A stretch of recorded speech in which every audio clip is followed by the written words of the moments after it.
हा, चालू करा. अध्याय 4.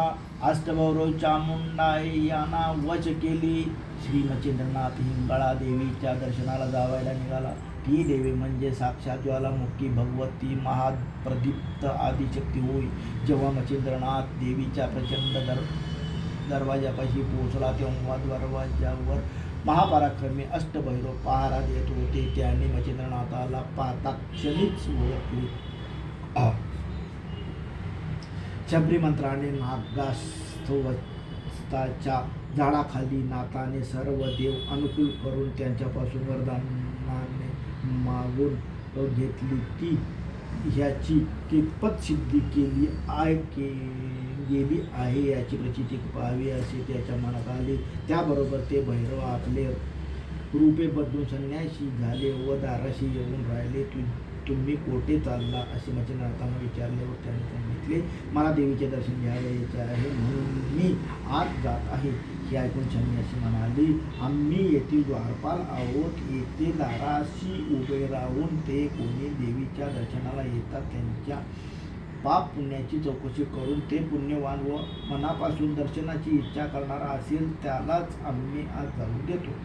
तुझ्या पाप पुण्याचा झाडा देऊन तू आजचा दर्शनाचा रती सुखाच्या निशाने कोणी आज जाऊ लागले तर आज प्रवेश करताना तो दारात अडकतो. कारण त्यावेळेस दार अतिशय लहान होते. खोटे बोलून अडकला असे दिसताच आम्ही त्याला मागे ओढून शिक्षा करतो. तेव्हा तुमच्या हातून जी जी कर्मे झाली असतील ती सर्व सांग व मग दर्शनास खुशाल जा.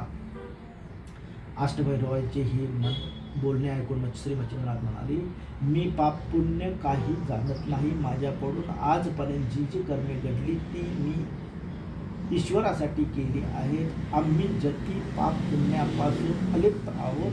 श्री मच्छिंद्रनाथांचे बोलणे ऐकून अष्टभैरव चकित झाले व म्हणाले, जन्माला आल्यापासून तू केलेली कर्मे लपवून ठेवली तर येथे तुझा निभाव लागायचा नाही. तुला शिक्षा भोगावी लागेल आणि म्हणूनच जे काही पाप पुण्य हातून असेल ते सांग आज जा, म्हणजे अंबाबाई तुझ्यावर कृपा करील व तुला दर्शन देईल.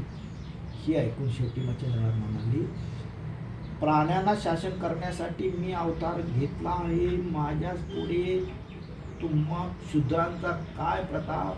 हे ऐकून भैरवाला राग आला. त्रिशूळ, फरस, गांडीव, तलवारी, अंकुश, बर्ची, गदा, भाले, कुऱ्हाडी अशी तीक्ष्ण शस्त्रे घेऊन ते युद्धाला सिद्ध झाले. मच्छिंद्रनाथाने जय जय श्री दत्त गुरुराज म्हणून हातात भस्म घेतले व मंत्रून म्हटले, मित्रा वरुण देवा माझ्या कार्यासाठी सहाय्य करा. वरुणी, अग्नी, वायू, इंद्रादी देवगण, गंधर्व यांनी मला मदत करावी.